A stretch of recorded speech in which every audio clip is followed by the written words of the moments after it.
Hi అండి. ఇవాళ నా వంట స్పెషల్ వచ్చేసి తలకాయ కాళ్ళ కూర అనమాట. అయితే పల్లెటూరు స్టైల్‌లో ఎలా చేసుకోవాలి, ఏంటి అనేది తయారీ విధానం చూపిస్తున్నాను. మీరు కూడా ట్రై చేయండి. ఫస్ట్ అయితే ఆయిల్ వేసుకోవాలండి. కొద్దిగా మసాలా వేసుకోవాలి. ఉల్లిపాయ, పచ్చిమిరపకాయలు, కొత్తిమీర, పుదీనా వేసుకొని బాగా వేయించుకోవాలన్నమాట. అవి మంచి గోల్డెన్ కలర్ వచ్చిన తర్వాత కొద్దిగా అల్లం పేస్టు, పసుపు వేసుకొని వేయించుకోవాలండి.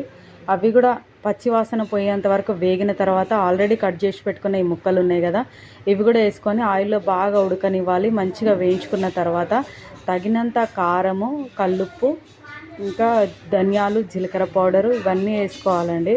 చింతపండు అండి, మెయిన్ చింతపండు అనమాట. పల్లెటూరు స్టైల్ అంటేనే కొంచెం చింతపండు వేసుకోవాలి. వాటర్ మన ఇష్టం అండి. తలకాయ కాళ్ళు కూర అంటేనే కొంచెం వాటర్ వాటర్ ఉండాలి కదా, తగినన్ని వాటర్ వేసుకొని బాగా మరగనిచ్చుకోవాలన్నమాట.